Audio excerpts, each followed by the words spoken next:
All right, hello everyone. I'm Jennifer Madere, and I'm here with a few members of the Catholic Psychotherapy Association to share with you a few tips just regarding living and coping and ministering in the time of COVID.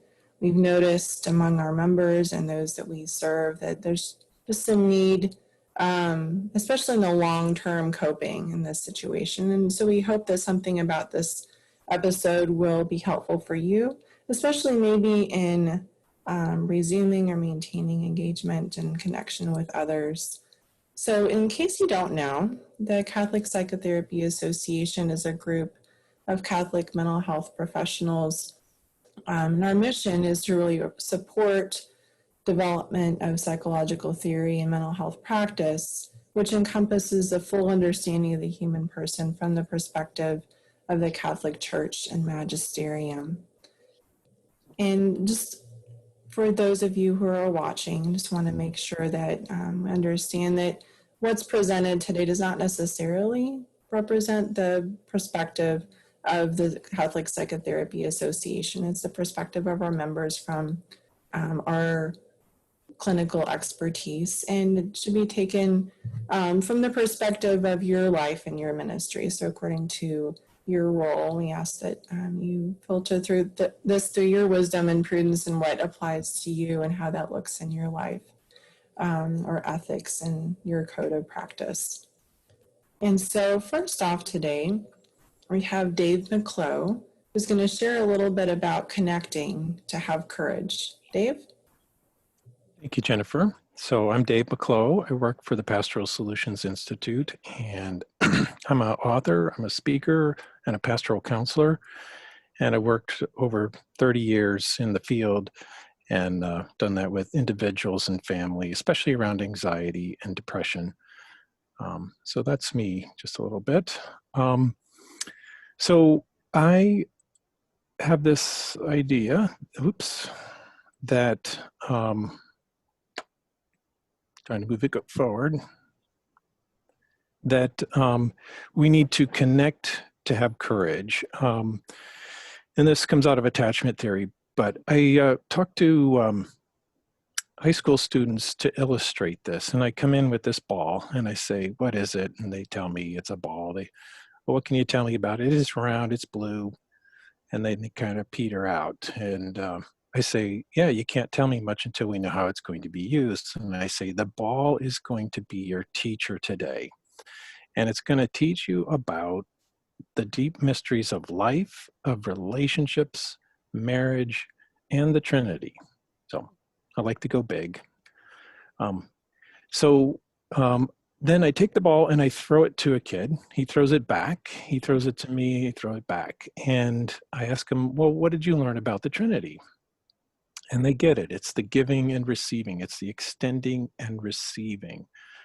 And so I end up drawing this up on the board. It's an F with a circle around it, an S with a circle around it, and this infinity sign in between. And I say, the Father gives himself completely and totally to the Son, and the Son receives that and then totally and completely gives it back to the Father. And we know from theology of the body and from the marital act that when done well, there's always bonding in the form of, or there's always new life. And it's in the form of bonding and sometimes babies. So I ask them, well, what happens here in the Trinity, the new life? And they get it. It's the Holy Spirit. So they get this giving and receiving. This is the law of the gift. Then I call this the infinite liturgy. And the liturgy is a ritual and a routine that communicates love and creates communion. Now, this is my definition. You won't find this in a theological dictionary, but it's a ritual and routine that communicates love and creates communion. And actually, it also creates order out of chaos. So this liturgy is going on in the Trinity. It's also going on in our relationships all the time, down to the very level of hello. If you say hello to somebody, you've thrown the ball to them. If they say hello back, they've received that ball and they're throwing the ball back to you. And you're completing this infinite liturgy well, it's a reflection of the infinite liturgy, and I call it the foundational liturgy, because this is about everything in our life. This is the foundation of our relationships, mother and infant, kids, husband and wife, all the ball goes back and forth. And when it goes back and forth well, then it brings new life. Now, so that's the foundational liturgy. It's a reflection of the Trinity every time you do this. So our family spirituality can be based on this. All spirituality can be based on this, because we throw the ball to God, he throws it back to us. It brings new life. So what does this have to do with COVID and being locked down? Well, you have to figure out how to throw the ball back and forth under more and more stress. And one of the analogies that I have is we tend to play dodgeball when we get afraid, which means we pick up the ball and we throw it at the other person, and every throw is designed to get the other person out. And that's not that helpful, especially when you're confined. So, so you want to play rally ball. Rally ball is simply throwing the ball back and forth and keeping the ball in play, instead of somebody letting it drop or trying to get the other person out with it. Now, so the dodgeball is typically with the fight response. And you could take the ball and just play with it by yourself. And that's a flight response. When I was doing the kids, I would take the ball and have the kid throw it to me, and I'd catch it and I'd turn around. That's a flight strategy. Tantrum would be I pick the ball up and I chuck it really hard at them or fake them. And then on the fight side, on the receiving side, I had a kid throw the ball to me, and then I smacked the ball to the ground. It hit the ceiling, bounced a couple times, and then hit the teacher, which they all loved for some reason. So so that's the tantrum. Then there's the freeze mode, and we tie this into something that we call the expert mode. And the expert has a wonderful solution for the other person, but they're not interested. So I had the kid throw the ball at me, hit my chest. It would go to the floor. I had him pick it up, hit my chest. One time he's going lower and was like getting uncomfortable. But he threw it a third time and let it go to the floor. So this is somebody giving advice and the other person's not interested. And so it just lets it fall to the floor. Now I tease the kids, of course, you never do this to your parents, right? And no, they've all done it. So that's the fight, flight, and freeze modes and the ball. Now, if you're having trouble with at home, then taking a break is probably one of the biggest things that's not used. When your brain is on fire, when you're upset, you're playing dodgeball, take a break and get out of there. Another ritual that you could do is find some times to do something fun with the kids and just enjoy them, and make sure you have that every day. Or with your spouse. You could do work things together. You could do praying together, talk time together, as well as playing. So to have courage, you need to connect. So you have to get good at throwing the ball back and forth. So if you're scared, you absolutely need to figure out how to play rally ball when the emotions are high. And that might be, touching, could be verbal, validating the experience, but you're getting the ball to go back and forth so you can connect to have courage. All right, does that make sense? Yeah, thank you, Dave. I really appreciate you sharing that and giving us kind of a metaphor for connection and for courage. It definitely takes courage to play rally ball in certain circumstances, huh? Yes, it does. Yeah, Very much. very good. Well, I'm Jennifer Madere, and I'm going to say a little bit about staying connected.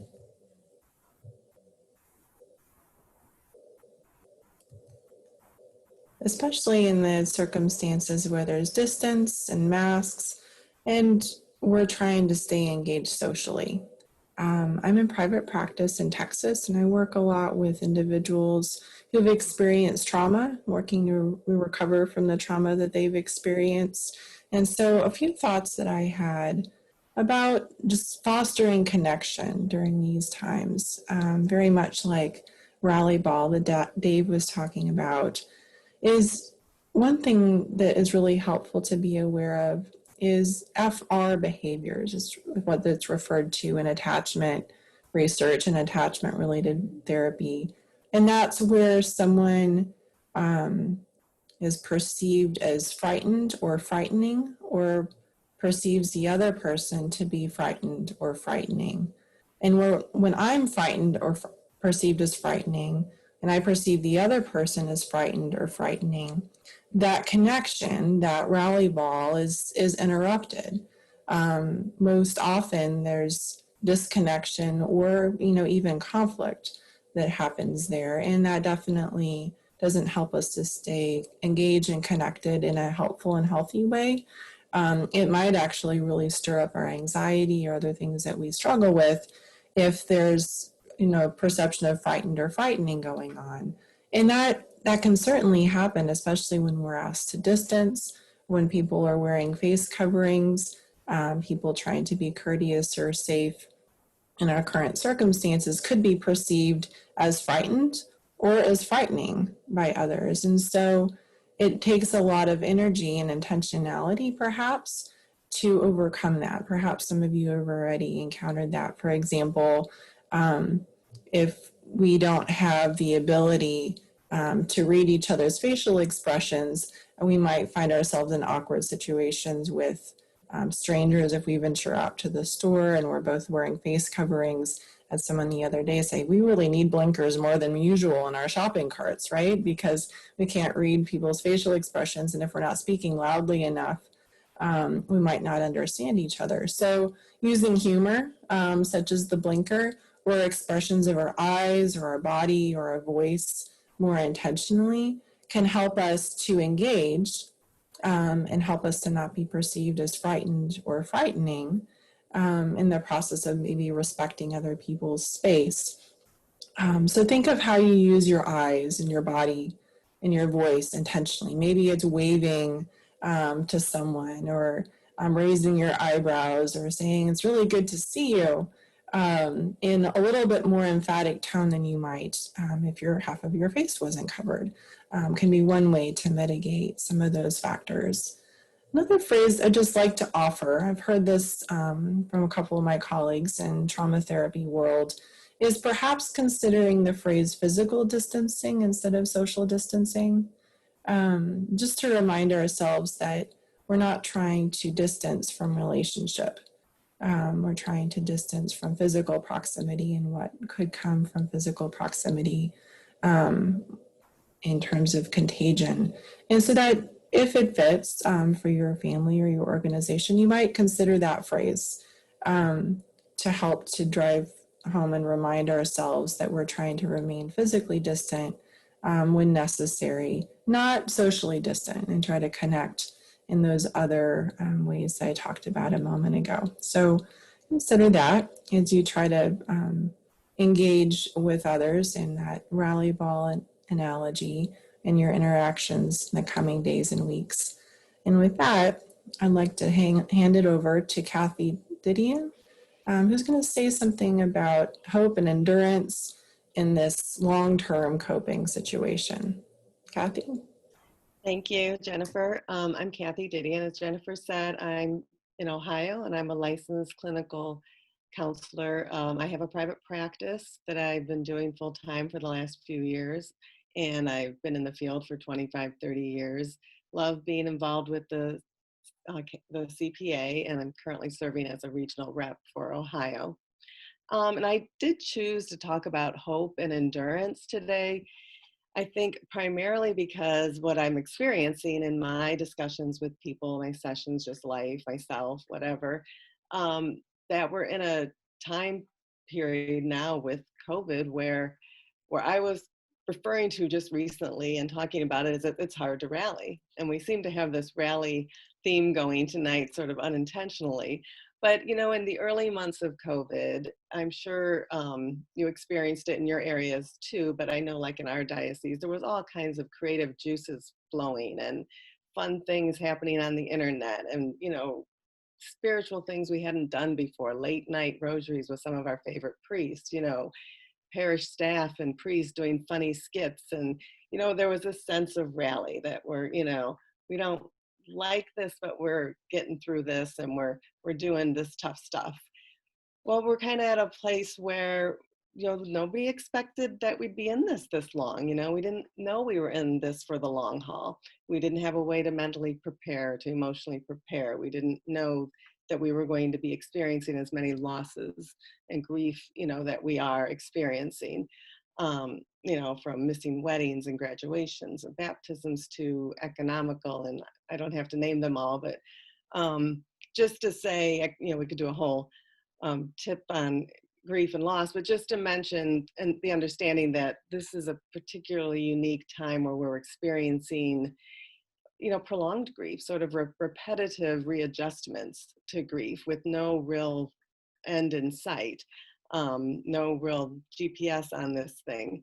So this leads to a culmination of fear of the unknown. You know, we have more questions than answers. You know, it's just very ripe for anxiety. We don't know how much longer we're going to be doing some of the things we're going to be doing. We don't know all kinds of things. We all, you know, face this every day in our conversations. And particularly, you know, there's a special relevance during this COVID pandemic for those of us who are helpers or leaders or teachers or those of us who help others. Because we have to watch for ourselves, because it can lend to a feeling of discouragement or despair or lack of motivation, even burnout. So as much as many of us don't like the current state and like where we're at right now, actually more than ever, we probably need to be striving to live in the current moment and discover meaning in that current moment. And every moment is an opportunity to do that. We have all kinds of spiritual antidotes that we can turn to in our Catholic Christian faith, all sort of resources, and some of them are listed there. You know, we can go to confession and adoration and all of those things, but I feel like right now we need to talk a little bit about that bridged. How do we keep ourselves bridged to stay connected spiritually and keep our hope and endurance up? And in thinking about that, I revisited one of my favorite all-time books, which was by the famous Austrian psychiatrist Viktor Frankl, who, of course, you know, did such good work on writing about man's search for meaning. And, you know, he wrote when he was in a concentration camp, of course, but he wrote in a way that would help all of us in any situation we're in. So I went back and sort of refreshed myself on some of what he had to say. And he talks about these categories of values in which we can then find meaning. And he talks about our creative value, which is really our own intrinsic values, the things that we would do because they have value in and of itself, such as, you know, writing a story, doing a painting, playing an instrument, not necessarily for an audience or anything, but just for the value itself, connecting to who we are internally. Then he talks about experiential value, where we can experience truth and beauty and love and goodness, and being aware of those moments and present to those moments, loving encounters with another human being. And of course, the crescendo of his values category is what he calls attitudinal values, which is our potential to make choices, to make meaningful attitudinal choices, to be courageous, courageous in times like these when, you know, there is suffering and unknown among us. There's several quotes there, but one of my favorites of his is when we are no longer able to change a situation, we are challenged to change ourselves. And, you know, our attitude and the way that we can go about trying to find meaning is always one way that we can change ourselves. Most of all, we are challenged to find meaning in the present. Recently, I heard someone, Sister Josephine Garrett, she said that living in the present moment is to live according to the gift of our Savior, being a recipient of today's daily bread, fully sufficient. And you know what? There's the hope. That's the hope. And on this last slide, I just have a few practical steps that you could even go over more on your own if you want, but it's just a way to try to implement those 3 categories of values, but in a very practical way. Take time to reflect, do examination of conscience, really thinking about our priorities and choices. This is a perfect time to do that. Frankl says, look at every day as a second chance at life. And based on that reflection, asking God to give us wisdom and strength.